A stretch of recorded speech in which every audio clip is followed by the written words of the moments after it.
Hello and welcome to my weekly video blog, and today on A Vogel Talks Menopause I'm going to be talking about the benefits of exercise in the perimenopause and menopause. If you like my tips and advice, then please subscribe and remember to hit the bell icon so you can be notified of all my new videos. So it's quite interesting because there was a study done which showed that middle-aged women who did less than exercise 3 times a week found that they had more severe menopause symptoms, weight issues, insomnia and anxiety than those who exercise more than 3 times a week. So that in itself is a huge incentive to get moving. So let's look at the benefits and what becomes of exercise. So number one is they know that exercise can actually help with your hormone balance. So that in itself is a really important one. So if you are getting regular exercise, then that's going to help to balance out your estrogen and your progesterone, which is going to have a knock-on effect on all the major and minor symptoms in the menopause. Bone health, this is really important because as we get older, as our estrogen level decreases, our bone density gets weaker as well, which puts us far more at risk of things like osteoporosis.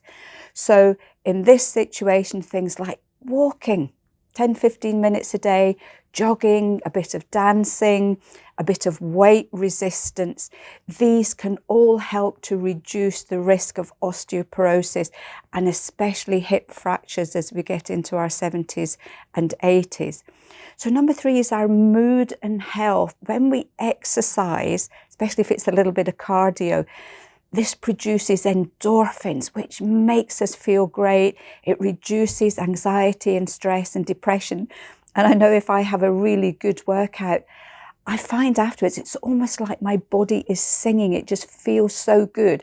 And that lifts me up for the rest of the day. So number 4 is it can improve sleep, believe it or not. So flushes and sweats can disrupt our sleep. We know that getting to sleep can be a lot harder. So regular exercise is known to promote a better quality of sleep. So you're sleeping deeper, which means you're less likely to wake up with flushes and sweats. And it can help you to get to sleep. And it's just going to promote a better night's sleep all round. And we all need that really, don't we? The only thing in this instance is don't exercise just an hour or 2 before bed, because that's going to rev your system up and then that's going to interfere with your sleep. So early evening exercise is fine, but don't leave it for too late. Number 5 is muscle mass and strength. Again, as we get older and especially our estrogen drops, our muscles can just basically waste away. The problem here is that weak and wasted muscles won't support your joints, so you're more likely to get things like osteoporosis and joint pain. But also muscles burn much more calories than fat does. So if you keep good muscle mass and tone, that's going to keep your physical strength, but it's also going to help you control your weight because your body is burning more calories on a daily basis.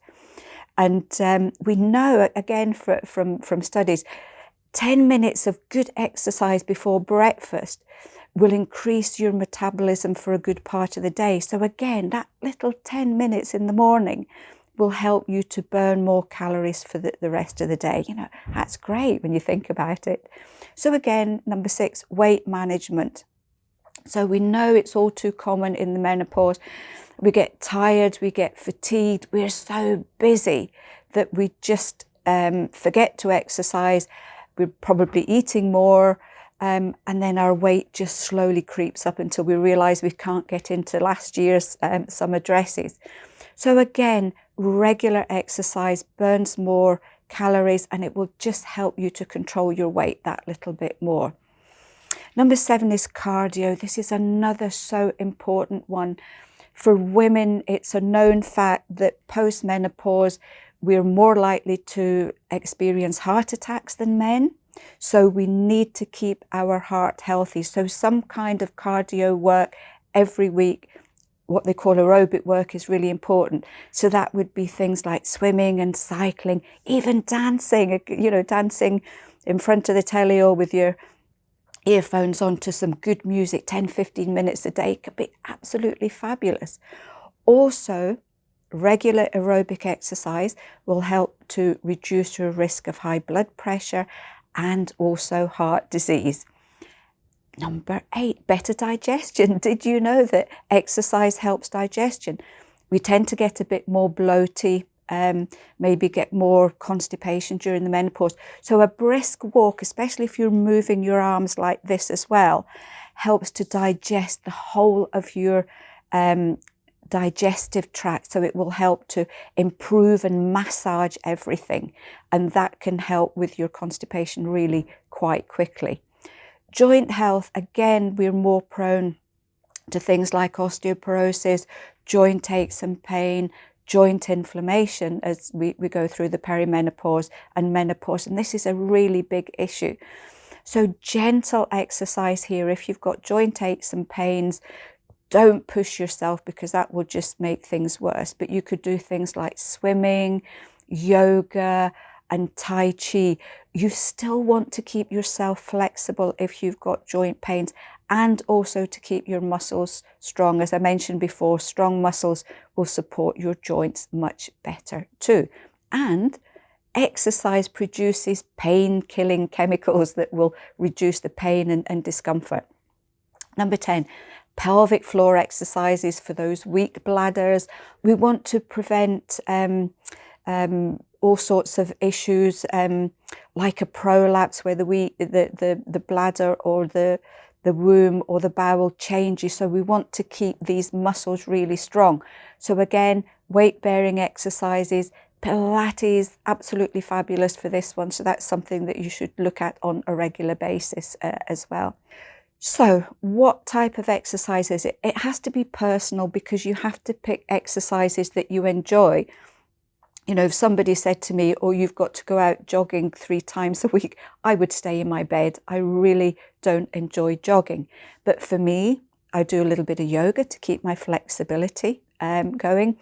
A wise yoga teacher many, many years ago said, you're only as old as your back. So she was in her mid-70s and she could still do the plough. So I aim to try and do that at least once or twice a week, because I don't want an old back. Walking, I love walking, either a quick walk a couple of times a week or a long hike. And I also do just one cardio session a week just to keep my heart going. So these types of exercises I love and I get benefit from them. I know there's going to be a lot of you out there who are going to be going, where am I going to get the time to do this?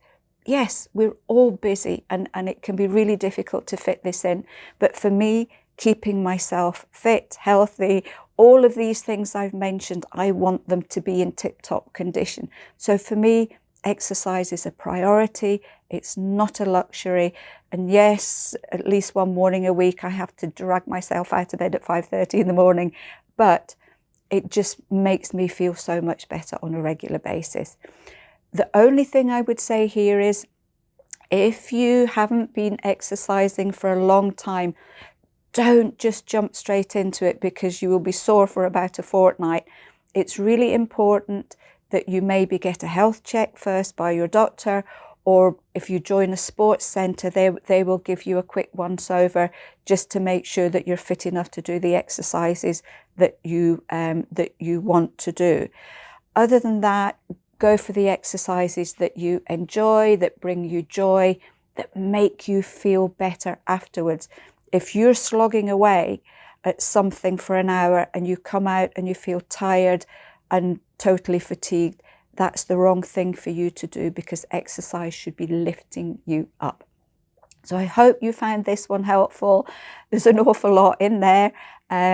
If any of you out there have any specific exercises that you have found have made all the difference to your life, please share them. We love to hear your stories. And until then, I'll see you next week for another edition of A. Vogel Talks Menopause.